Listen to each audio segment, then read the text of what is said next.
Vous le voyez et vous le sentez, les journées se font de plus en plus courtes et la nuit gagne du terrain. Attachez-vous, car ce soir, vous vous apprêtez à découvrir ou redécouvrir 10 horribles histoires de notre chaîne. Installez-vous bien, préparez une douce boisson chaude et soyez prêts à plonger dans les recoins les plus ténébreux de l'esprit humain. On vous a sélectionné d'anciennes histoires d'horreur de notre chaîne, il y en a pour tous les goûts. Threads classiques, true crime, paranormal, qui mériteraient parfois plus d'attention et qui, on l'espère, ne vous empêcheront pas trop de fermer l'œil cette nuit. On espère que vous êtes prêts, car votre safe place s'estompe ici. Bon courage.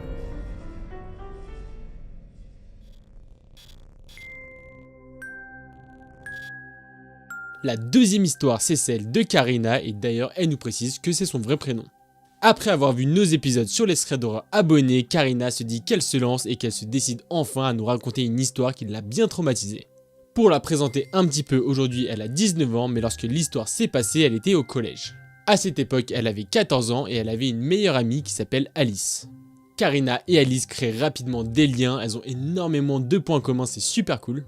En plus de ça, elles ont les mêmes hobbies et les mêmes passions, dont par exemple les films d'horreur et tout ce qui tourne un petit peu aux choses qui sont flippantes. D'ailleurs, ça arrive très souvent que Karina aille dormir chez Alice, et alors que maintenant elle habite en ville, à l'époque elles habitaient à la campagne. C'était un village complètement paumé, il y avait 2-3 magasins quelque part en Charente-Maritime. Et un jour, Karina est invitée pour aller chez Alice tout un week-end, c'est super cool, le week-end se passe hyper bien, et le premier soir elle termine de dîner et après ça elles s'enferment dans leur chambre. Les deux potes s'ennuient un petit peu, elles ne savent pas trop quoi faire, elles vont flâner un petit peu sur internet, mais bon, elles ont vite fait le tour. Elles tentent YouTube, elles tentent de trouver un film, une nouvelle série, mais bon, elles en ont clairement marre de regarder un écran. Et du coup, du haut de leurs 14 ans, elles ont une petite idée que aujourd'hui elles qualifieraient de complètement inconsciente. Les deux, avec un petit sourire en coin, vont demander aux parents d'Alice s'ils peuvent aller dans le jardin pour se balader un petit peu. Les parents hésitent un petit peu, ils sont un peu récalcitrants, mais au final ils acceptent en leur disant quand même de faire attention, de ne pas faire de bêtises et de ne surtout pas sortir hors de la propriété. Karina et Alice hochent la tête innocemment, mais vous l'aurez compris, elles ont une idée derrière la tête et elles n'ont absolument aucune intention de tenir leurs promesses. Les deux filles sont donc maintenant dans le jardin, elles s'amusent un petit peu en ziotant vers la maison pour voir si les parents les surveillent, et au bout d'un moment, lorsqu'ils se rendent compte que ce n'est plus le cas, ils se dirigent vers le petit portillon qui était ultra facile à enjamber et elles l'enjambent. Les deux filles sont complètement surexcitées, elles sont en train de faire quelque chose d'assez rebelle, elles sont donc en train de se promener dans les rues du village alors que ce n'est pas du tout éclairé. Et de base, elles avaient juste prévu de se promener dans la rue, histoire de faire quelque chose d'un peu excitant de leur soirée. Elles marchent donc tranquillement dans les rues du village, elles ressentent déjà les petits frissons qu'elles recherchaient toute la nuit. Et en plus de ça, il n'y a vraiment aucun lampadaire, aucune once de lumière, et bien entendu, à cette heure-là, il n'y a personne. Et au bout de 20 minutes, alors qu'elles ont envie de changer un petit peu et de faire quelque chose de nouveau, elles se retrouvent face à un dilemme. Soit elles reprennent la route qu'elles connaissent très bien, ou alors elles prennent un chemin qu'elles n'ont jamais emprunté. En considérant la deuxième option, elles regardent au loin et elles voient qu'il y a des petites maisons, des petites voitures, et donc elles se disent qu'elles ne risquent rien du tout et elles y vont. Au bout d'un moment, alors qu'elles sont en train de marcher, elles se retrouvent à un croisement et c'est là qu'elles ont une petite révélation, elles se disent qu'elles commencent à être un petit peu loin de la maison de Alice quand même. Mais là, au milieu de la route, plantées là où elles se rendent compte que juste à côté, il y a une grande maison qui a l'air abandonnée et qui est recouverte de lianes et de végétation. Petit détail qu'il faut quand même savoir sur les deux filles, elles sont toutes les deux très croyantes et elles croient également à tout ce qui est surnaturel, esprit, bref le paranormal c'est assez banal pour elles.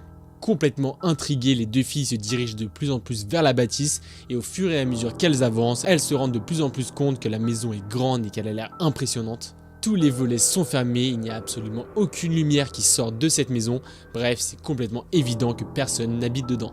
Les deux amies se jettent donc un petit regard entre elles et puis là elles comprennent directement. Avec du recul, encore une fois elles se disent que c'est complètement stupide, mais à cette époque elles étaient en pleine recherche d'adrénaline et même si elles avaient déjà quand même assez peur parce qu'elles étaient assez loin de la maison de Alice et qu'elles étaient quand même toutes seules, elles décident d'y aller. Les deux filles se rapprochent de plus en plus et au bout d'un moment Karina tente d'ouvrir la porte d'entrée principale sauf qu'elle n'y arrive pas. En regardant autour d'elle, elle voit qu'il y a des volets et elle va donc essayer de les ouvrir. Elle galère un petit peu avec sa pote pour l'ouvrir, mais au final, elles arrivent à l'ouvrir assez pour pouvoir se faufiler à l'intérieur. Alors que Karina est sur le point d'entrer, Alice, elle, commence à reculer un petit peu, elle n'est plus vraiment sûre et elle se met même carrément à angoisser. Karina, elle, est dans son élan, elle a déjà une jambe dans la maison et donc elle allume la lumière de son flash pour voir à l'intérieur et c'est là qu'elle entend un bruit strident. La maison est tellement sombre que le flash de son téléphone n'éclaire absolument rien et donc dès qu'elle entend ce bruit, elle retire sa jambe de la maison pour pouvoir en ressortir tout de suite. Son cœur bat à fond, elle se demande ce qu'elle vient d'entendre et elle se met à reculer le plus vite possible pour rejoindre Alice. Les deux, une fois retrouvés, se mettent à rigoler un petit peu nerveusement en se demandant ce qui venait de se passer et c'est là qu'elles décident de faire demi-tour tout simplement. Mais malheureusement, elles vont très vite être interpellées par quelque chose qui vient de la maison. Karina et Alice se retournent vers la maison et là c'est en regardant à l'étage qu'elles se pétrifient et qu'elles sont complètement figées, elles ne rigolent plus du tout. Karina nous promet qu'à ce moment-là, elle n'invente rien et que Alice et elle ont vu exactement la même chose au même moment. Karina et Alice voient distinctement qu'il y a une vieille dame qui est en train de les fixer depuis la fenêtre de la maison.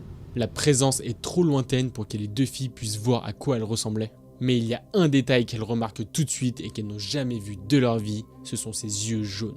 Elles voient que la vieille dame a des yeux jaunes scintillants qui brillent dans la nuit et qui ont l'air complètement malfaisants. Et alors qu'au début elles sont tétanisées, leur instinct se réveille tout de suite, elles tournent les talons et commencent à courir le plus vite possible pour fuir cette présence dangereuse. Elles ne prennent même pas le temps de discuter entre elles, elles savent très bien qu'elles ont vu la même chose et donc elles commencent à courir le plus vite possible pour rentrer chez Alice. Et sur tout le chemin du retour, elles vont entendre plein de bruits angoissants qu'elles n'entendaient pas du tout à l'aller, comme des bruits métalliques, des bruits qui pourraient ressembler à ceux d'une balançoire par exemple. Alors que bien entendu, on vous le précise, il n'y avait rien de tel dans les environs. Là, c'est la goutte de trop, les deux filles se mettent à hurler dans la nuit, quitte à réveiller le voisinage tellement elles ont peur, mais elles continuent de courir jusqu'à la maison de Alice. Pendant toute leur course, elles ont tout le temps l'impression qu'une présence démoniaque allait les rattraper. Mais finalement, 10 minutes de course plus tard, les deux filles arrivent enfin devant chez Alice et elles ne perdent pas de temps, elles se précipitent à l'intérieur. Au final, elles se sont absentées à peu près 1 heure, mais ça a été l'heure la plus intense de leur vie. Les parents de Alice n'ont même pas eu le temps de les questionner tellement elles ont été rapidement dans leur chambre pour fondre en larmes tellement elles avaient peur. Et suite à ça, elles n'ont pas fermé l'œil de la nuit et finalement elles vont tomber de fatigue lorsque le soleil se lève. Aujourd'hui, 5 ans plus tard, alors que Karina a 19 ans, cette histoire lui fait toujours froid dans le dos. Elle nous dit que ça lui fait quand même énormément de bien de nous la raconter parce que cette histoire l'a vachement marquée. Et même après toutes ces années, Karina et Alice restent traumatisées par cette entité qui n'avait absolument rien de bienveillant.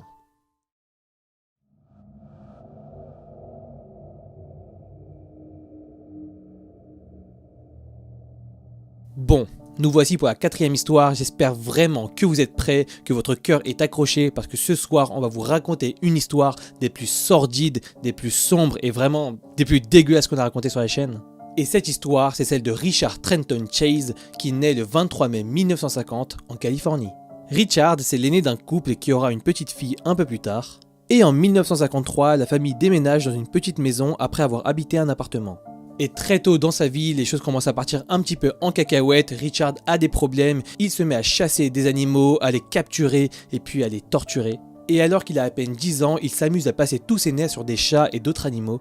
Et c'est sans compter l'ambiance familiale parce que à la maison, les problèmes sont déjà là.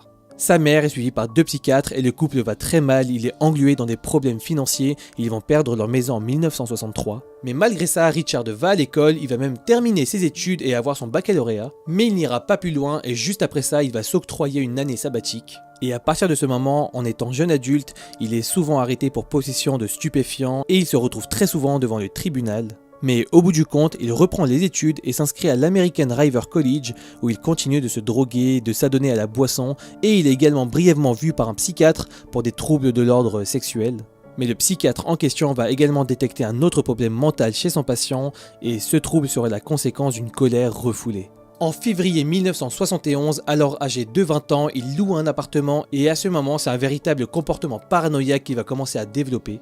On vous passe la multitude de détails parce que franchement il y en a beaucoup, mais il va très souvent louer des appartements, cadenasser des portes, casser des murs. Encore une fois, ses problèmes de drogue et d'alcool ne s'améliorent pas et il continue d'avoir ce comportement paranoïaque. Richard développe également une hypocondrie grandissante, pensant que son cœur va cesser de battre ou qu'on va lui voler ses artères. Bref, devant tous ces comportements beaucoup trop bizarres, ses colocataires lui demandent de partir. Mais Richard refuse de retourner chez ses parents car il pense que sa mère cherche à l'empoisonner. Et en parlant de ses parents, en 1972, donc 1 an après, il demande le divorce. Et ça ne va malheureusement pas participer au rétablissement de la santé mentale du jeune Richard, qui va commencer à s'adonner à de plus en plus de choses bizarres et sadiques. Durant cette période, il se met encore une fois à capturer des animaux, à les torturer, il va même les éventrer, les dévorer parfois crus, et on vous passe les détails, mais il va vraiment les consommer des manières les plus sordides possibles.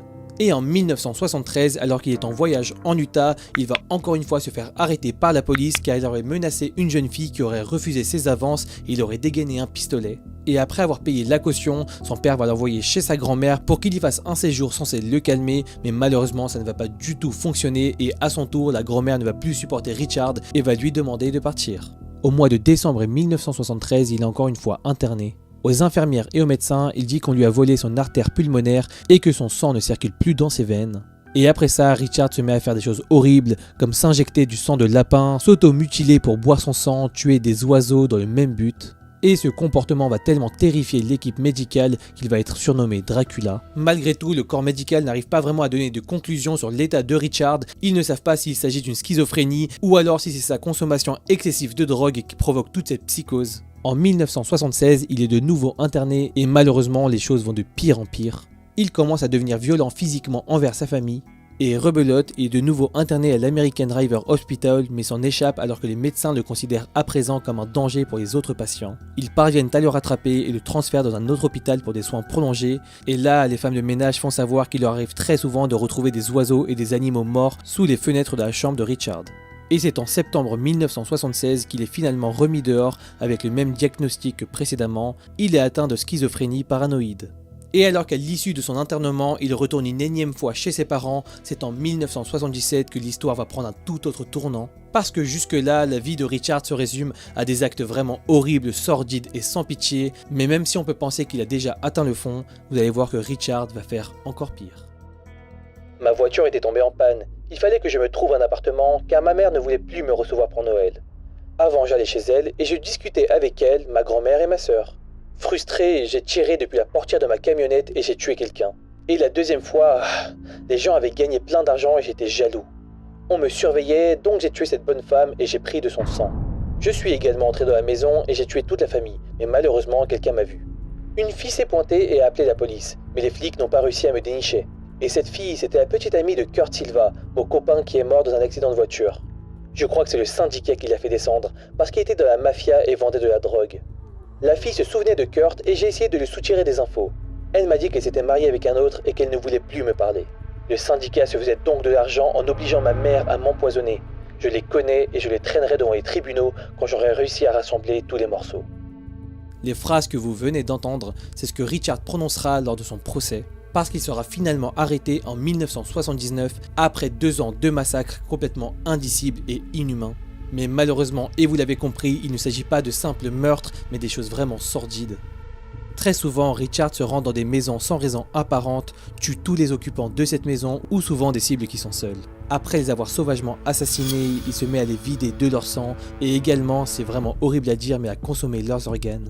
Il mutile les corps, les met dans des positions explicitement sexuelles, leur fait subir toutes sortes de sévices. Et à chaque fois que les policiers se rendent sur le lieu du crime, ils assistent à une scène d'horreur. Lorsqu'on a retrouvé Teresa, elle était allongée derrière la porte sur le dos. Son pull était remonté sur sa poitrine, son pantalon et ses sous-vêtements autour de ses chevilles. Ses genoux étaient écartés dans une position d'agression sexuelle. Son mamelon gauche a été coupé, son torse ouvert sous le sternum et sa rate et ses intestins ont été retirés. Chase l'a poignardé à plusieurs reprises dans les poumons, le foie, le diaphragme et le sein gauche. La salle de bain était recouverte de sang. Richard avait enduit son visage de sang en se léchant les doigts. Vous l'aurez compris, ces horribles meurtres sont accompagnés d'actes de nécrophilie et de cannibalisme. Et après 5 autres meurtres dans le même acabit et dans le même registre, dont 2 sur des enfants, il va enfin être arrêté. Et c'est lorsqu'il va emmener le corps du petit David âgé de 22 mois que la ville va commencer à se révolter. Après avoir laissé le corps du petit David complètement méconnaissable, mutilé et partiellement consommé dans une église locale, toute la ville va se réunir. Et c'est une véritable chasse à l'homme qui s'organise. Et c'est enfin le 28 janvier 1978 que les policiers ont les résultats de la police scientifique. Les traces relevées correspondent à celles déjà présentes chez la précédente victime et un nom ressort, celui de Richard Chase. La police se rend aussitôt chez lui. Dans un premier temps, il frappe à la porte mais n'a aucune réponse. Les détectives et la police vont donc se cacher dans le couloir et attendre que Chase parte, l'arrêtant alors qu'il sort de son appartement avec une boîte tachée de sang. Et à l'intérieur de son appartement, c'est l'horreur absolue. Les policiers retrouvent toutes sortes de restes humains, du sang absolument partout, des organes qui sont conservés dans des bocaux. Chase est enfin arrêté et mis définitivement sous les barreaux. Durant son interrogatoire, Richard Chase clame son innocence. Le sang, vous nous direz, c'est évidemment celui des quelques chiens qu'il a tués.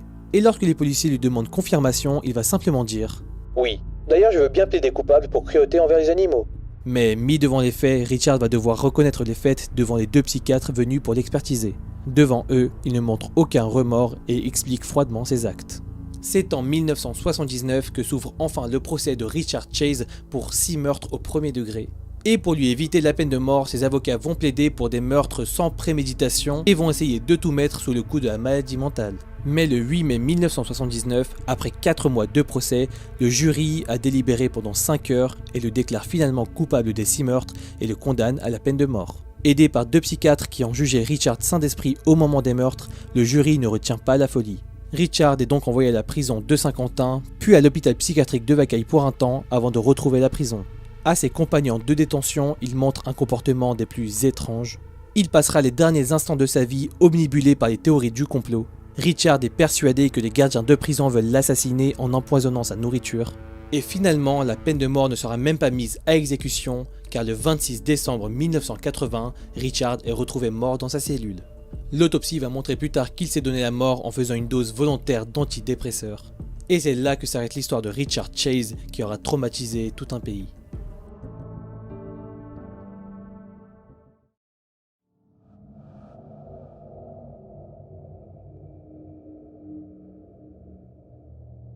Cette troisième histoire, c'est celle de Kayla qui a 15 ans pendant que les faits se passent et elle nous précise que c'est la seule étrangère qui habite dans son village et d'ailleurs elle nous dit qu'elle est russe. Son village se situe en Normandie et il est complètement paumé.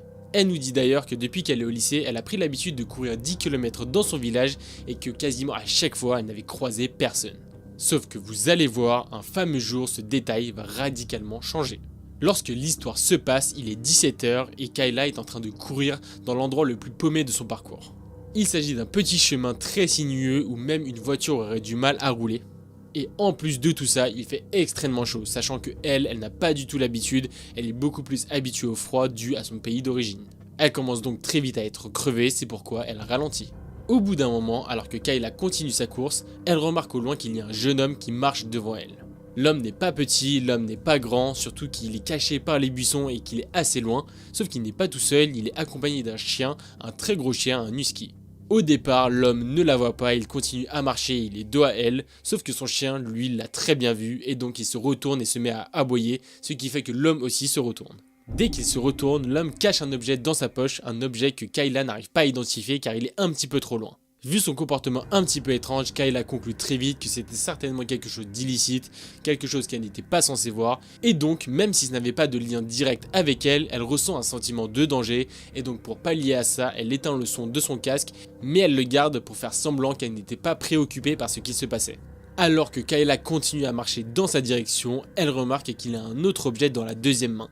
Cet objet, elle n'arrive pas à l'identifier, mais lorsque l'homme voit qu'elle l'a vu, c'est là qu'il se met à se cacher dans les buissons. Bien entendu, et c'est certainement ce que tout le monde se serait dit, elle a vraiment l'impression que ça ressemble à une embuscade, même si elle essaie complètement de relativiser.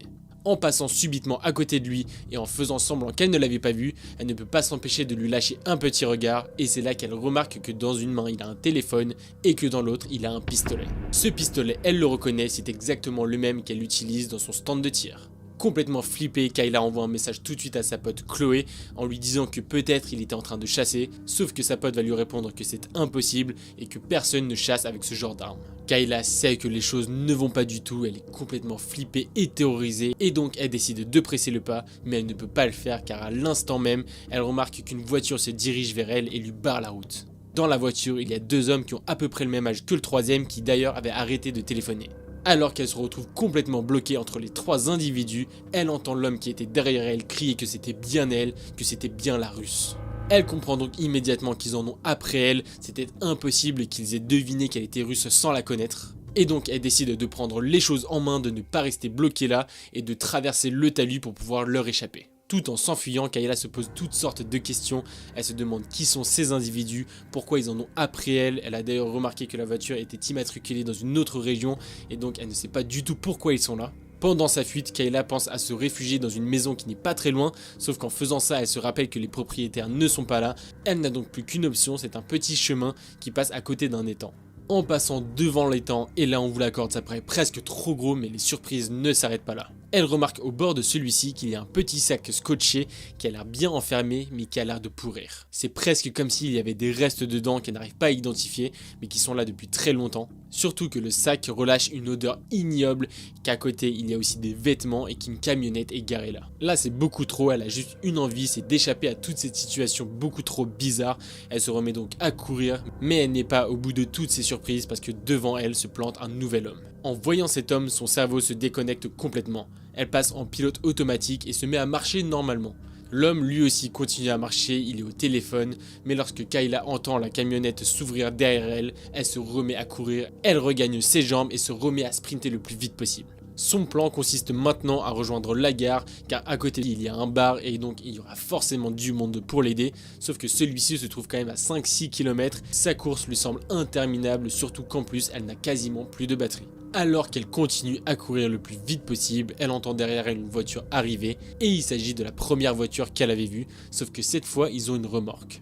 Dans cette remorque, il y a tous les éléments chelous, les sacs, les vêtements qu'elle avait vus à l'étang et juste derrière il y a également la camionnette qu'elle avait entendue. Ni une ni deux, elle se cache dans un buisson et la voiture et la camionnette la dépassent. Kayla ne sait plus quoi faire, soit elle rebrousse chemin, soit elle continue vers la gare, mais en continuant à marcher un petit peu, elle croise un vieil homme, ce qui va la rassurer, même si ça va être de courte durée parce qu'elle va revoir plusieurs fois les voitures faire des rondes, accompagnées d'une autre voiture qui s'est rajoutée. Malgré tout ça, elle décide quand même de continuer vers la gare car c'est la dernière option, la seule qui pourrait réellement la sauver de cette situation infernale.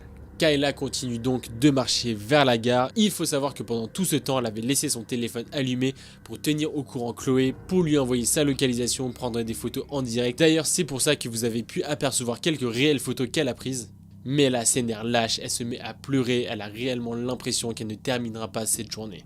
Alors qu'elle continue inlassablement de marcher, elle croise un parking abandonné, sauf que sur ce parking est garée une voiture. Cette voiture, elle la connaît très bien car c'est la première voiture qu'elle avait vue dans son périple et dans cette voiture se trouve l'homme avec son chien. Dès que leurs regards se croisent, l'homme et le chien sortent de la voiture et c'est une course-poursuite qui s'engage. Ils se mettent à courir vers elle, elle fait exactement la même chose et elle court vers la gare en se disant que c'est l'endroit où il y avait le plus de monde. En faisant ça, elle se dit que cette fois c'est la fin, qu'elle n'y arriverait pas et qu'elle ne pourrait pas leur échapper. Malheureusement à la gare il n'y a personne, elle continue donc vers l'usine et heureusement c'est là qu'elle croise enfin des ouvriers et c'est exactement au même moment que le chien la rattrape. À l'exact même moment l'homme saute sur Kayla mais par chance les ouvriers réagissent tout de suite et se dirigent vers elle pour la secourir. En voyant ça et en prenant peur, l'homme décide de reprendre son chien et de courir dans le sens opposé. Après ça, on n'a pas énormément de détails sur la suite de l'histoire, tout ce qu'on sait c'est qu'elle a pris énormément de temps à rentrer chez elle pour être sûre de ne pas être suivie. Lorsqu'il y est enfin arrivé, elle a rechargé son portable et encore une fois, elle a fondu en larmes en repensant à toute cette histoire. Maintenant, elle ne sait pas trop quoi faire, elle hésite à aller voir la police pour leur raconter tout ce qui s'est passé, surtout ce qui concerne les sacs car elle les trouve vraiment très suspects. Bref, Kayla a aujourd'hui énormément de mal à se remettre de toute cette histoire car c'est très compliqué ce qui lui est arrivé. Et ce qui est sûr, c'est qu'elle n'oubliera jamais cette course-poursuite qui aurait très probablement pu lui coûter la vie.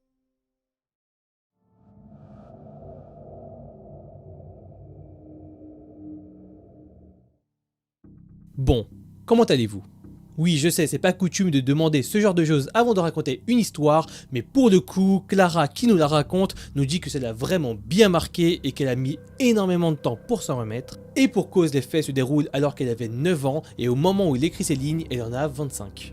À cette lointaine époque de sa vie, Clara vit dans une maison avec ses parents, elle est fille unique et sa résidence a quelque chose de plutôt particulier. En fait, elle habite dans une maison qui est collée à 4 autres, donc elles sont toutes mitoyennes et au milieu d'entre elles, il y a une sorte de cour où les gens peuvent accéder. La route est à peine à 10 mètres, c'est super bien desservi et petite cerise sur le gâteau, son école primaire est à peine à une cinquantaine de mètres. Bref, l'accès facile à sa maison fait qu'elle voit très souvent des personnes qui rôdent à côté de la cour et ça la dérange pas plus que ça, c'est vraiment une habitude qu'elle a avec sa famille.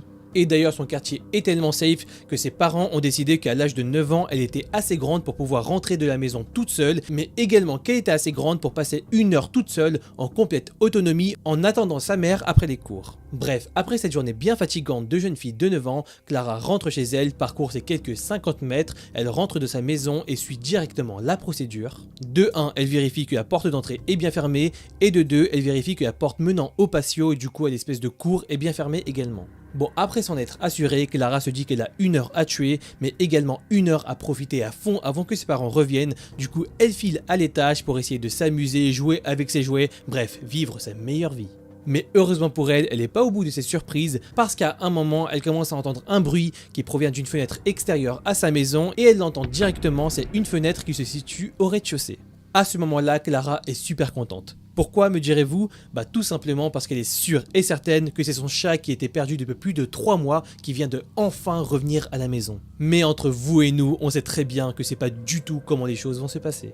Clara, complètement excitée, descend en trombe les escaliers, s'attendant à tomber nez à nez face à son chat, mais malheureusement ce n'est pas du tout ce qu'elle voit et c'est à la place une vision d'horreur. Tout simplement, de l'autre côté de la vitre, dans la cour qui est complètement déserte, elle voit un homme qui se tient face à elle. Et cet homme en question a une particularité, il a des cheveux noirs très longs qui tombent devant ses yeux et Clara nous le dit avec le recul, elle avait vraiment l'impression d'être face à une créature similaire à celle de The Ring. Big up à vous si vous avez la référence d'ailleurs, vous êtes des grands ouf. L'homme ne bouge pas, regarde Clara dans les yeux, il se met à émettre des sons un petit peu bizarres, super aigus, et elle le sent directement du haut de ses 9 ans, cet homme n'est absolument pas normal. D'autant plus qu'un autre détail va attirer son attention, c'est qu'il est en train de saliver, mais une salive un petit peu marron, un petit peu brunâtre, c'est vraiment super bizarre, et Clara se rend compte qu'il est en train de manger les mégots de cigarettes qui se trouvaient dans le cendrier dans la cour. Complètement pétrifiée par cette vision, Clara ne sait absolument pas quoi faire et au bout de quelques instants, c'est son instinct qui prend le dessus. Elle se met à hurler de toutes ses forces, voit que l'homme ne réagit pas du tout. Elle court jusque dans sa chambre, ferme la porte à clé et appelle sa mère le plus vite possible. Sa mère décroche direct et prend les choses très au sérieux. Elle appelle directement la police, dit à Clara de se cacher le temps qu'ils arrivent parce qu'elle était beaucoup trop loin. Et c'est une très longue attente qui se profile pour cette dernière. Elle se cache sous ses draps, elle commence à grelotter, trembler de peur, elle ne sait pas quoi faire. Elle n'a qu'une seule hâte, c'est que la police arrive le plus vite possible et a vraiment peur pour sa vie. Et en fait, Clara est tellement transie de peur qu'elle va pendant quelques instants perdre connaissance. Heureusement, elle est très rapidement réveillée par le bruit de la police qui s'engage dans la cour et qui commence à interpeller l'homme. Clara regarde par la fenêtre et voit toute la scène. L'homme ne réagit pas et commence à faire des sons aigus de plus en plus forts, toujours tourné face à la vitre. N'ayant pas de réponse, les 2 policiers présents sur place, un homme et une femme, commencent à se rapprocher prudemment de l'homme, toujours en lui disant de venir vers eux. Mais encore une fois, l'homme ne bouge pas d'un poil, continue à émettre des sons de plus en plus aigus. Et à un moment, il se retourne, lâche un hurlement d'horreur et commence à charger la policière. Cette dernière tombe lourdement sur le sol et Clara le voit directement, elle a l'air très gravement blessée. Son collègue réagit au quart de tour et se met à taser l'individu pour le maîtriser. Mais ce dernier est vraiment super fort et il va complètement galérer à lui passer les menottes, mais au bout d'un certain temps, il va enfin réussir. Après ça, il tente et réussit à réveiller la policière qui avait été assommée sur le coup car sa tête avait lourdement touché le sol. Et enfin, des renforts et une ambulance sont dépêchés sur les lieux. Tout ça s'est passé en quelques secondes et juste après avoir passé son appel, le policier va croiser le regard de Clara qui était encore à l'étage derrière la fenêtre. Et là, il va lui sortir une phrase qu'elle n'oubliera jamais de toute sa vie. Tu sais, j'espère vraiment que tu n'as rien vu de tout ça.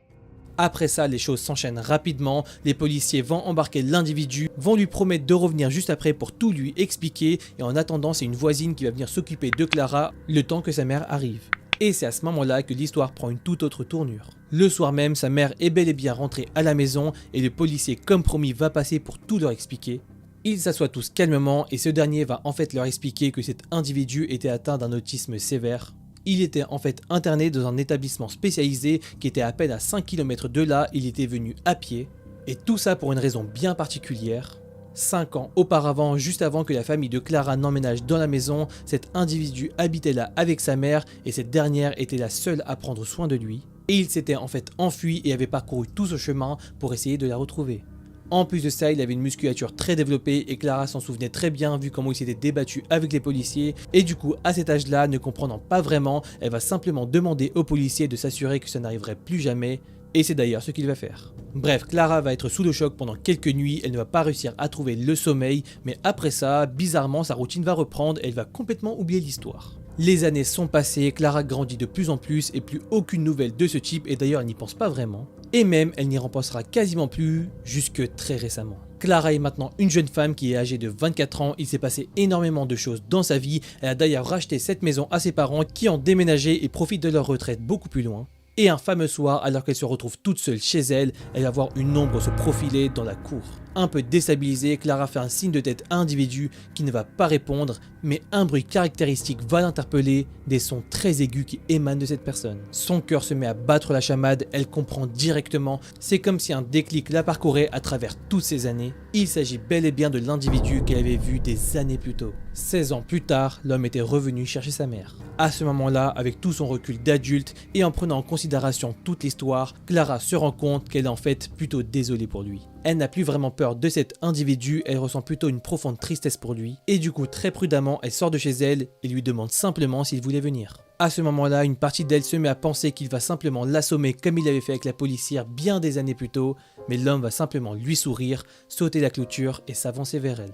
Lorsque Clara, pleine de compassion, lui propose de rentrer, il va simplement se mettre à rire et accepter. Lorsqu'il passe la porte, elle le remarque directement, son visage s'illumine et il est super heureux, il a presque la larme à l'œil et elle également. Ces murs lui rappellent énormément de souvenirs avec sa mère. Et tout d'un coup, le plus naturellement du monde, l'homme s'assoit sur le canapé, allume la télévision et commence à regarder des dessins animés. Clara, debout au coin d'une pièce, se met à le regarder, elle voit qu'il est complètement absorbé par son dessin animé et elle est encore une fois pleine de compassion pour lui. Mais elle se dit que malgré cette situation émouvante, il fallait qu'elle rappelle l'établissement pour leur signaler sa fuite et c'est ce qu'elle va faire. Après une dizaine de minutes, les soignants vont finalement arriver et avec pas mal de persuasion, l'homme va se relever et va retourner dans l'établissement en pleurant. Complètement touchée par toute cette histoire, Clara va décider d'appeler l'établissement et essayer de faire un pacte avec eux. Elle en apprend un petit peu plus sur lui, se rend compte qu'il n'est pas méchant et qu'il s'appelle Thomas. Et l'accord qu'elle va conclure est très simple, tous les dimanches, accompagné des soignants, Thomas va revenir chez elle regarder des dessins animés et ces derniers lui disent que ça lui fait un bien fou et que c'est vraiment le moment fort de sa semaine. Encore aujourd'hui, Clara est complètement touchée par cette histoire et ce dénouement la surprend autant que vous derrière votre écran. Et elle finit par nous dire que pendant toutes ces années, elle espérait ne plus jamais le revoir, mais qu'aujourd'hui, elle le revoit très souvent et c'est avec plaisir.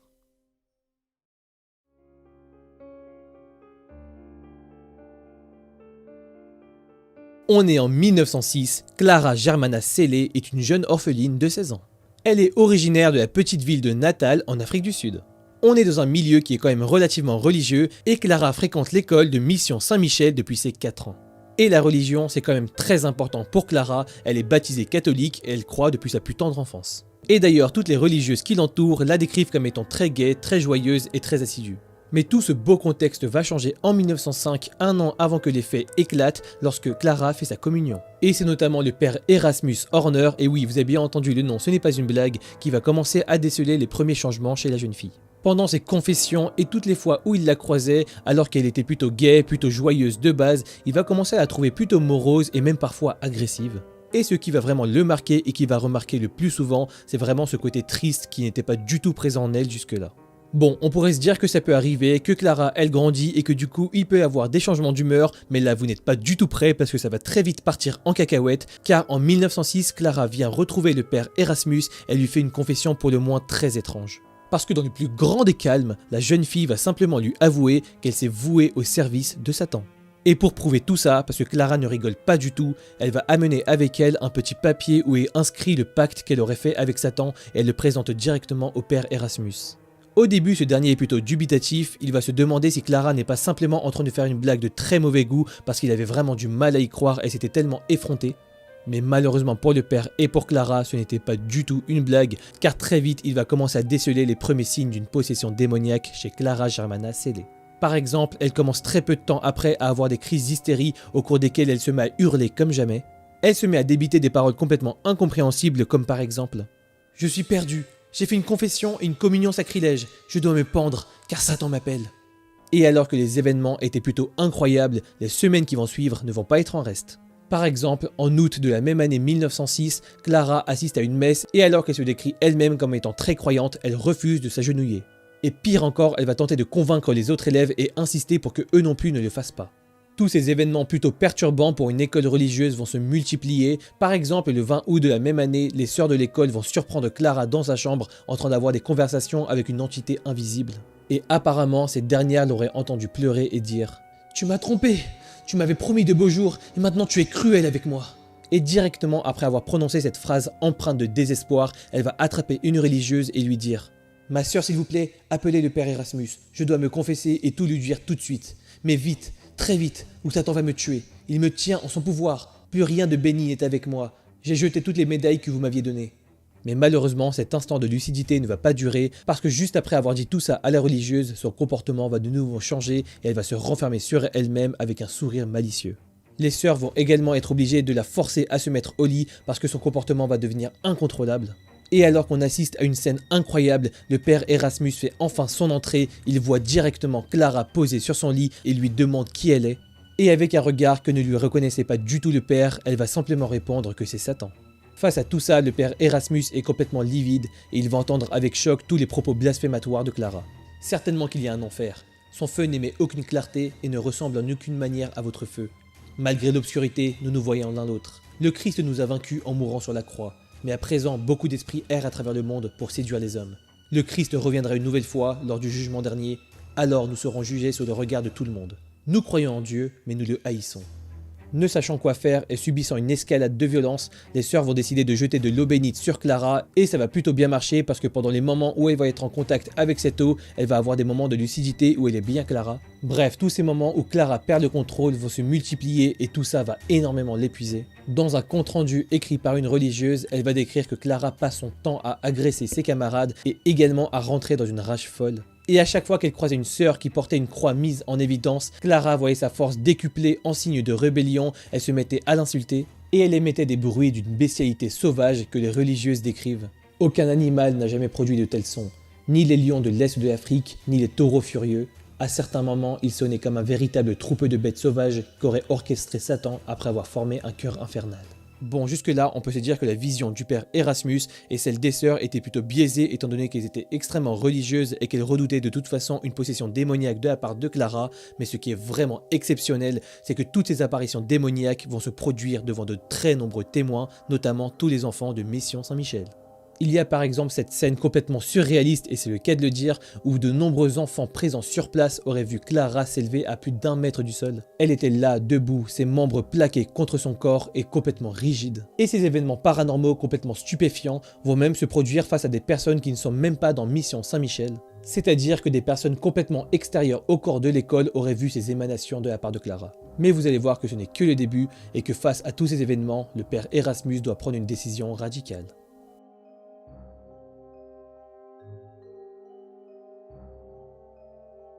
Le père Erasmus est à court d'idées, il n'arrive plus à contrôler Clara. Il déclare même qu'il arrivait parfois que son corps se transforme et que ses membres s'allongent comme si elle se mettait peu à peu à imiter un serpent. Dans cet état, elle se mettait même à ramper sur le sol et à glisser comme un serpent jusqu'à aller mordre une religieuse très sérieusement au bras. Et ce qui est très étonnant, c'est que justement sur le bras de la religieuse, il y avait 2 points rouges qui ressemblent étonnamment à une morsure de serpent. Et ce qui est assez étonnant, c'est que malgré tous les traitements qu'a subi la religieuse pour soigner cette plaie, cette dernière suintait toujours d'un liquide jaunâtre et ce pendant quelques mois. Et après ça, les signes de possession de Clara ne vont pas s'arrêter là. Et si vous suivez la chaîne, vous en connaissez certainement quelques-uns. Par exemple, Clara pouvait parler couramment le français, le polonais, l'allemand, mais également toutes les langues étrangères et même celles qu'elle n'avait jamais entendues auparavant. Elle avait également développé des signes de clairvoyance. Elle pouvait par exemple révéler tous les secrets intimes et toutes les transgressions de personnes qu'elle ne connaissait même pas. Bref, là, toutes les preuves sont réunies, Clara montre tous les signes d'une possession démoniaque, il n'y a plus rien à prouver. Le 11 septembre 1906, le père Erasmus et le père Mansueti décident de pratiquer un exorcisme sur la jeune fille. Et tout va commencer aux premières heures du jour. Au début de la séance, la première chose que Clara va faire, c'est frapper la Bible que tenait le prêtre. Et puis elle va saisir son écharpe et elle va tenter de l'étrangler avec. Bref, après quelques heures complètement intenses, les 2 pères ont besoin d'une petite pause et ils vont reprendre l'exorcisme à 15 h. Et ça va être tellement difficile et tellement intense que ça va durer jusqu'à un bon bout de la nuit. À la fin de la journée, Clara n'est toujours pas débarrassée du démon qui vit en elle et donc le rituel va reprendre le lendemain matin à 8 h. Au cours de cette nouvelle cérémonie, le père va demander au démon « Pourquoi as-tu été chassé du ciel ?» parce que Dieu nous a révélé son Fils et nous a commandé de l'adorer. Mais nous avons refusé parce qu'il avait adopté une nature inférieure à la nôtre. Les pères ne vont rien lâcher et ils vont continuer l'exorcisme de manière très intense. Et finalement, après 2 jours consécutifs de combats acharnés, le démon semble s'en aller de Clara. Et il avait signalé auparavant qu'il allait annoncer son départ par le biais d'une lévitation, et c'est exactement ce qu'il va faire. Et si vous doutez de la véracité de ces faits, sachez que ces événements se sont passés devant 170 personnes qui se trouvaient dans la chapelle à ce moment-là. Après 2 longues journées de combat, les prêtres annoncent enfin que la fille n'est plus sous l'emprise du diable. Dans la chapelle, tous les membres de la communauté qui ont assisté à ces événements sont complètement choqués et ils vont réciter des prières pendant plusieurs heures après cela. À la suite de cet exorcisme, Clara va redevenir la jeune fille joyeuse et insouciante qu'elle était autrefois. Et là, on pourrait se dire que l'histoire est totalement terminée, que cette histoire est derrière l'école Mission Saint-Michel. Malheureusement, ce n'est pas le cas. Parce que c'est en janvier 1907, et là pour le coup c'est un petit peu moins documenté, mais Clara va affirmer une nouvelle fois avoir signé un pacte avec un démon. Et toutes ces crises vont reprendre de plus belle. 3 mois plus tard, en avril 1907, un nouvel exorcisme va avoir lieu, qui va lui aussi durer près de 2 jours consécutifs, et heureusement ça va une nouvelle fois marcher. Et après ça, tenez-vous bien, la jeune fille ne montrera plus jamais de signes de possession démoniaque. Malheureusement, Clara Germana Cele meurt d'une tuberculose à l'âge de 22 ans le 14 mars 1913. Elle quitte donc ce monde en paix avec elle-même tout en étant en accord avec ses croyances religieuses.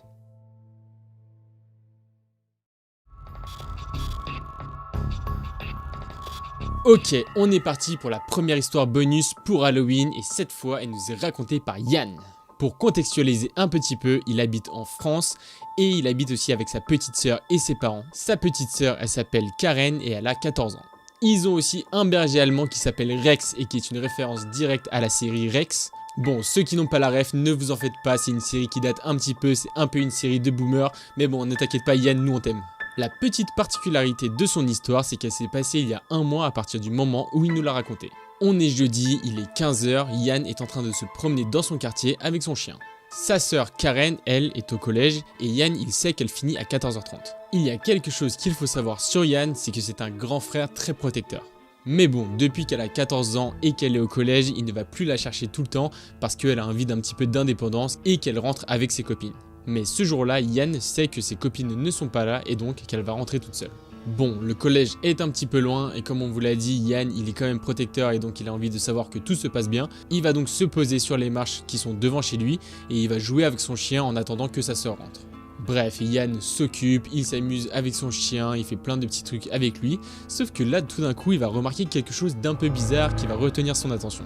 En fait, il y a une voiture noire qui n'arrête pas de circuler dans le quartier et il va la remarquer parce qu'en fait ça fait 3 fois qu'elle passe devant chez lui. C'est quand même un petit peu bizarre, ça lui met la puce à l'oreille et quelques instants après, il remarque que sa sœur arrive au loin. Et là, alors qu'il sentait que quelque chose allait se passer, il avait bien raison parce que lorsque sa sœur va arriver sur le coin de la rue, il va remarquer que la voiture se précipite vers elle.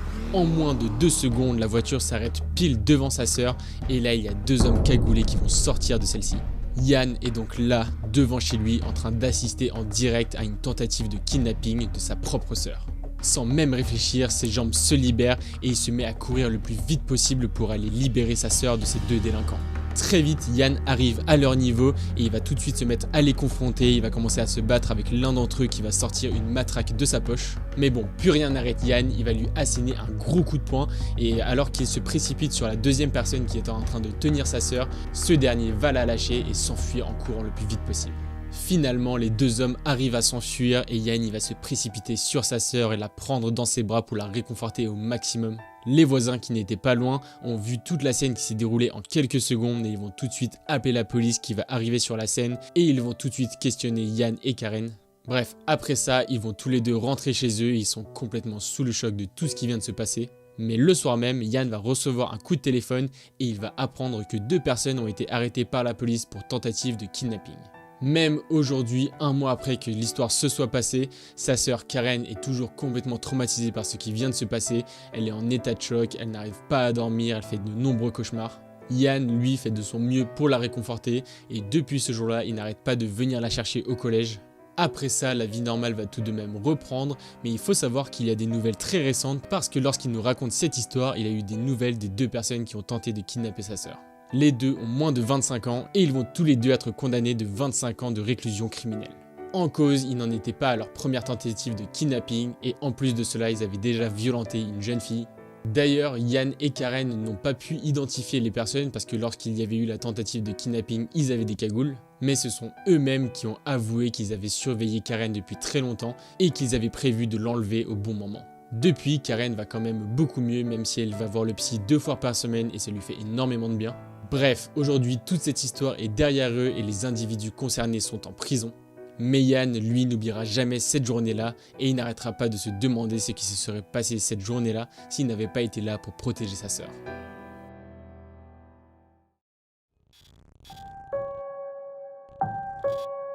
On est parti pour cette 3e histoire spéciale Halloween et on vous prévient directement, elle est vraiment super différente et là on flirte avec le paranormal. Et en fait, pour bien comprendre cette histoire, il faut la raconter en 2 temps. Et voici le point de vue de Clémence qui a vécu cette histoire pour le moins troublante. On est en pleine semaine, Clémence qui a une grosse journée de travail, habite avec son copain et est vraiment exténuée. Elle ne réfléchit donc pas, il est 21 h, certes il est assez tôt, mais elle se met au lit pour taper sa meilleure nuit. Ou peut-être pas parce que malheureusement ça va être une nuit vraiment très mouvementée.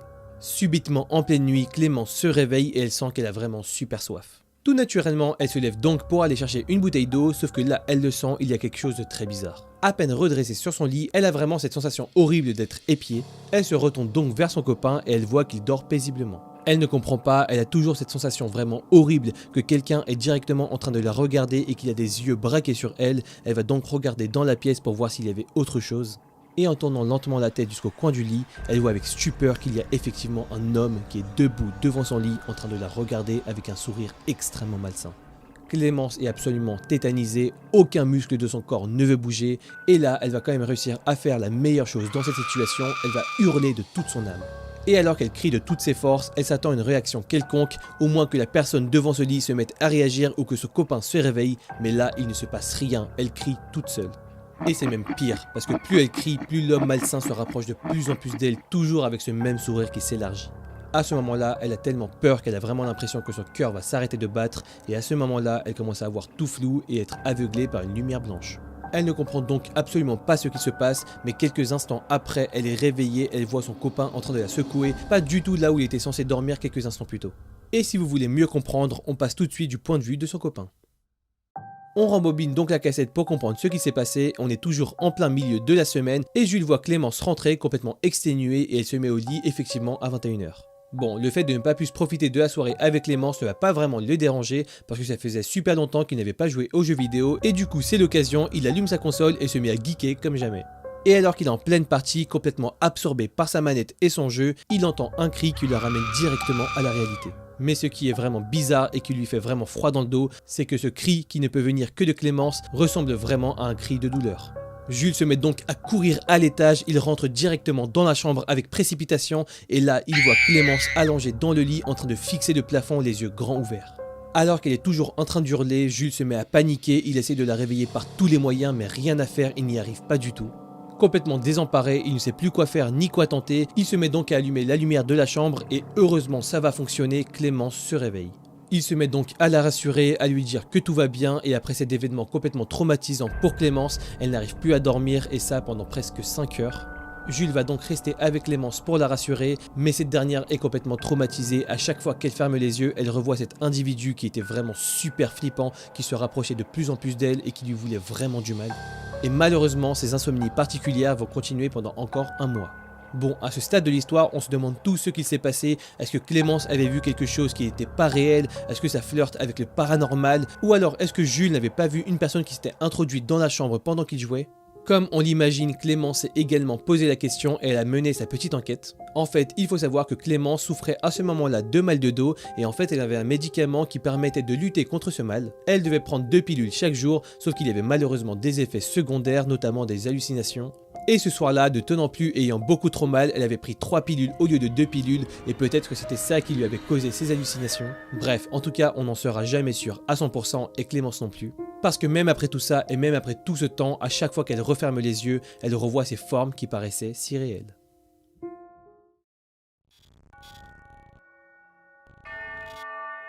La troisième et dernière histoire, on vous prévient, elle est assez hard et c'est celle de Baptiste qui a 18 ans. Cette histoire se passe cet été alors qu'il était parti en vacances avec ses potes en Italie. Et il profite de ce petit road trip pour aller visiter la famille de Grégoire, un de ses potes qui va fêter son anniversaire et ses 19 ans. Et pour y aller, ils vont utiliser un moyen de locomotion assez peu conventionnel parce qu'en fait ils vont y aller en camionnette qu'ils ont aménagée pour pouvoir vivre dedans. Donc clairement on dirait une petite chambre en fait. Ils sont quand même assez loin et donc pour se rendre à la frontière ils vont quand même mettre à peu près 12 heures. Et après avoir traversé un tunnel qui n'en terminait pas, ils vont finir par apercevoir les magnifiques paysages de l'Italie. Ils se trouvaient dans les Alpes, donc dans une zone ultra montagneuse et c'était super beau, ils en prenaient plein la vue. Alors que tout le voyage se passe très bien, ils se rapprochent de la fin parce qu'il ne reste plus qu'1 heure de trajet. Ils ont roulé toute la journée et là la nuit est en train de tomber. Sauf que là ils vont se rendre compte d'un truc un petit peu bizarre. Ils vont se rendre compte que derrière eux il y a une voiture qui les suit depuis pas mal de temps. Mais bon, en soi on se trouve sur une route, ils peuvent aller au même endroit et donc ils ne vont pas vraiment faire plus gaffe que ça. Mais avant d'arriver, il y a un de leurs potes qui a une giga envie pressante et il ne peut pas attendre une aire d'autoroute et ils vont donc décider de s'arrêter sur un bas-côté à un endroit qui était assez plat pour pouvoir enfin se soulager. Mais bon, en même temps, cette petite pause, elle leur fait à tous un petit peu du bien, ils vont se dégourdir les jambes et étant donné qu'ils ont la flemme de repartir tout de suite, ils vont commencer à se promener un petit peu pour visiter cette petite montagne qui se trouve là. Étant donné qu'à ce moment-là, il fait nuit, ils vont quand même s'équiper un petit peu. Baptiste et ses potes vont prendre une lumière et ils vont commencer à faire le tour du sentier. Mais là, alors qu'ils sont en train d'explorer les lieux, il va se passer quelque chose d'ultra bizarre parce que alors que la zone était complètement déserte, ils vont entendre un homme crier à plein poumon. Sur le coup, ils vont tous s'arrêter et se regarder parce qu'ils ne comprennent pas du tout ce qui se passe. Mais après ça, ils vont se mettre à rigoler et à prendre ça à la rigolade en fait. Mais très vite, un silence va s'installer et ça va devenir assez pesant. Tous les membres du petit groupe commencent à stresser, Baptiste lui aussi d'ailleurs, sauf qu'il y en a un qui est un petit peu plus courageux que les autres et qui va se dire qu'il faut aller l'aider. Et donc Léo, courageux, va commencer à prendre le lead. Ils commencent donc tous à marcher prudemment et finalement ils arrivent sur un petit terrain vague et là Léo va commencer à continuer à marcher pendant que tous les autres potes vont se cacher. En soi, tout le monde le sentait hyper mal, il n'y avait que Léo qui voulait vraiment y aller et vous allez voir, il va vachement le regretter. Parce que du haut de leur cachette, Baptiste et ses potes vont remarquer qu'il y a une voiture qui est là et que cette voiture, bien entendu, c'était la voiture qui les suivait depuis le début et qu'il y avait 5 hommes qui étaient en train de les chercher. Mais là, il n'y avait que Léo qui était à découvert et donc les 5 hommes vont le voir, ils vont se précipiter vers lui et là, on vous prévient, ça va partir en cacahuète très vite parce que les hommes vont commencer à immobiliser Léo et ils vont le mettre dans leur coffre. Baptiste et ses potes ne savent pas du tout quoi faire, ils n'ont pas envie de bouger de leur cachette mais en même temps ils veulent aider leurs potes mais impuissants, ils vont le voir se faire kidnapper. Surtout qu'ils voient bien que les hommes ont l'air forts et qu'en plus ils sont nombreux et donc pendant quelques secondes ils vont rester là immobilisés sans savoir quoi faire. Et d'ailleurs ces derniers ne vont pas partir tout de suite, ils vont continuer à chercher dans le terrain pour voir où étaient les autres. Et là, alors que les individus s'apprêtent à partir, ils vont avoir un énorme coup de chance parce que sans aucune raison et sans vraiment savoir pourquoi, il y a une voiture de police qui va passer par là et qui va s'arrêter à leur niveau. Les policiers vont commencer à parler en italien avec les individus, mais très vite ils vont se rendre compte que quelque chose est bizarre et ils vont entendre quelque chose dans le coffre et heureusement ils vont s'en apercevoir, ils vont ouvrir le coffre et trouver Léo. Et là, tout va s'enchaîner très vite, les policiers vont arrêter les individus qui étonnamment ne vont pas opposer tant de résistance que ça. Baptiste et ses potes qui étaient jusque là cachés vont aller retrouver les policiers et ils vont commencer à les sermonner en leur disant que c'était très dangereux et qu'il fallait faire attention sur la route parce qu'il pouvait y avoir des individus très chelous. Ils vont bien entendu leur donner un rendez-vous au commissariat pour faire une déposition, mais après ça, Baptiste et ses potes vont tout simplement reprendre la route et finalement ils vont arriver sains et saufs chez Grégoire. Baptiste et ses potes ont donc vécu un road trip très particulier. Ils n'auraient jamais pensé que ça tournerait comme ça, mais heureusement ça finit très bien, surtout pour Léo qui l'a échappé belle vraiment. Mais en tout cas, ce qui est sûr, c'est que Grégoire se rappellera toute sa vie de ce voyage qui à la base était pour son anniversaire et qui finalement a failli tourner au drame.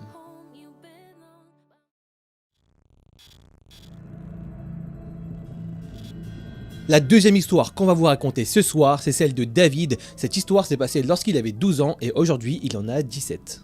Bon, David, lorsqu'il nous raconte cette histoire, il est assez cash, il n'a pas vraiment envie de révéler trop d'éléments personnels de sa vie, mais en revanche, il va nous révéler certains éléments concernant sa maison.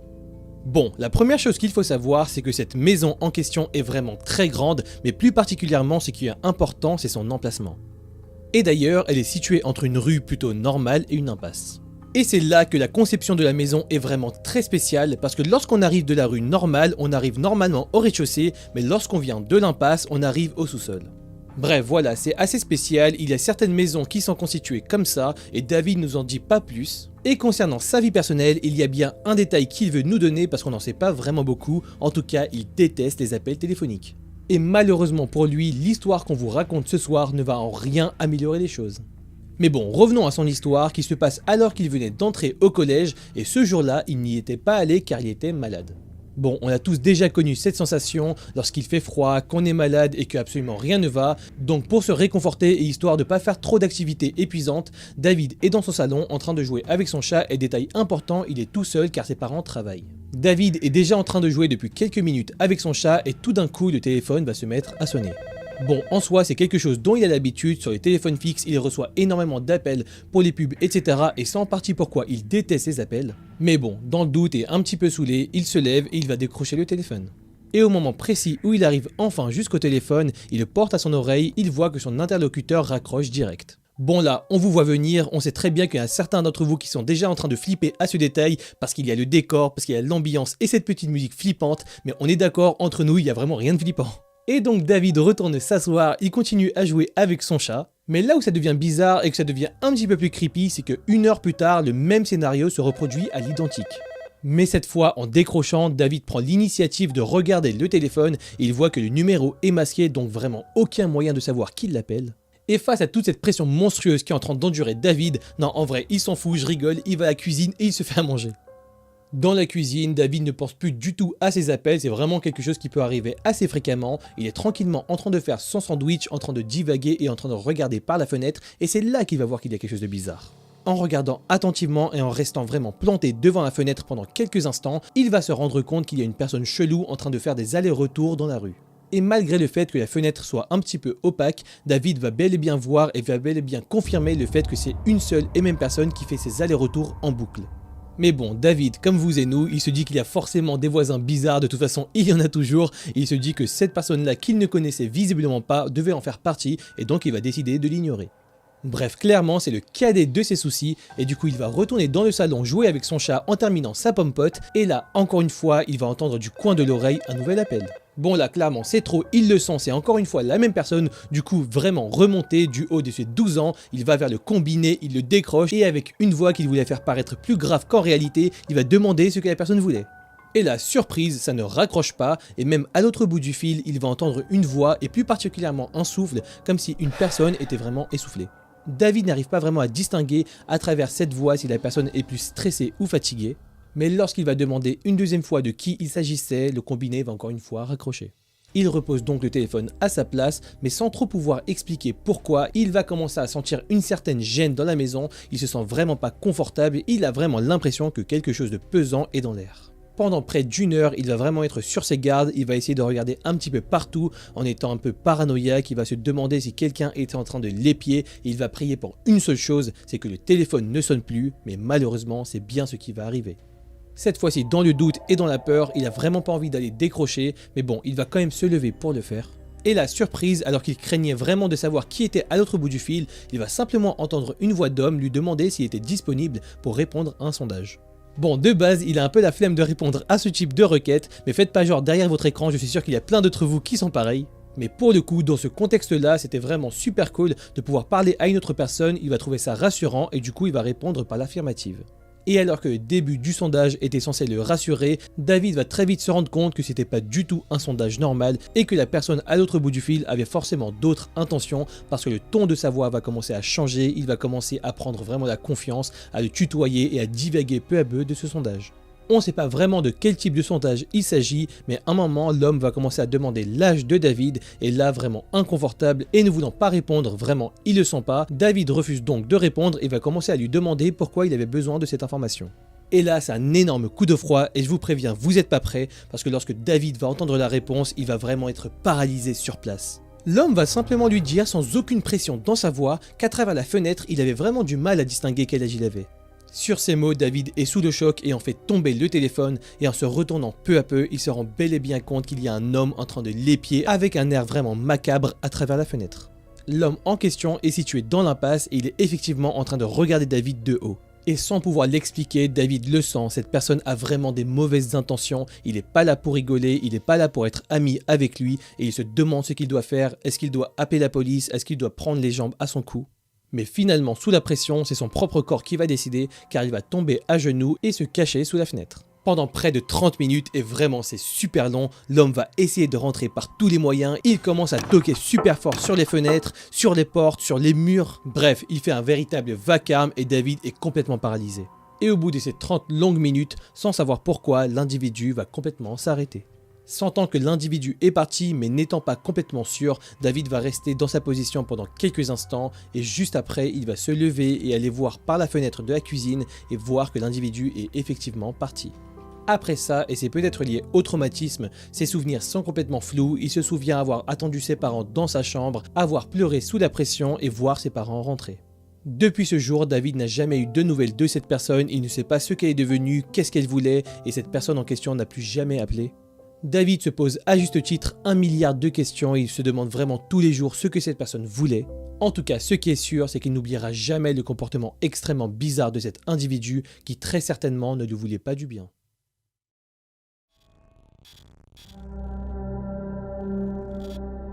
La deuxième histoire, c'est celle de Sandra qui, au moment des faits, a 18 ans et qui est avec son ex-petit ami qui s'appelle Karl et qui en a 22 en 2020. Pour nous expliquer un petit peu le contexte et pour que tout le monde comprenne, en gros, ça fait 1 an qu'ils sont officiellement ensemble, même si ça aurait pu arriver bien avant.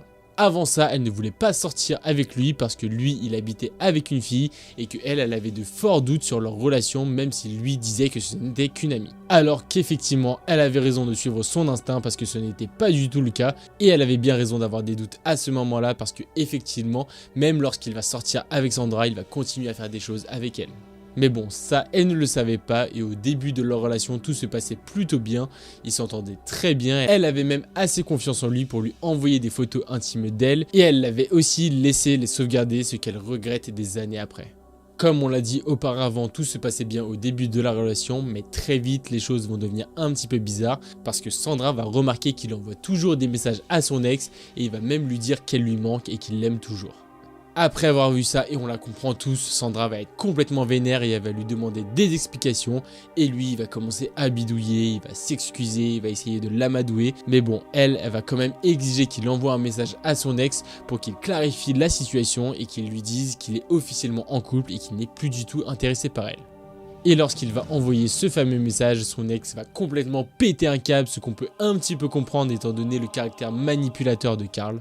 Parce que oui, on vous le précise, à ce moment-là, ils habitaient encore ensemble et donc elle va être tellement vénère qu'elle va arrêter de payer la maison et elle va aussi arrêter de payer tout ce qui concernait la voiture. Et suite à cette histoire, Karl va décider de changer complètement de vie, il va arrêter son travail et emménager avec Sandra. Mais bon, il ne va pas du tout décider de se reprendre en main et de reprendre son travail de Uber comme il aurait dû avoir. Parce que, on le cite, il veut devenir joueur professionnel de League of Legends et il veut aussi devenir streamer pro. Alors attention, ne généralisez pas, tous les joueurs de League of Legends ne sont pas comme ça. Regardez Kratos, il joue très régulièrement par exemple. Enfin bref, pour revenir à l'histoire, c'était ultra compliqué comme situation parce que Sandra devait assumer tous les frais financiers et c'est elle qui devait tout payer avec son travail et donc elle travaillait à fond et c'était très dur. Et donc elle devait bosser à fond pendant que lui, il restait toute la journée à la maison pour jouer.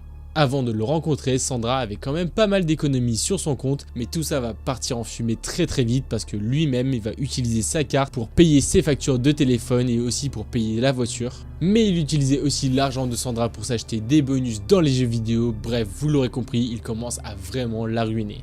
Mais malgré tout ça, le pire reste à venir.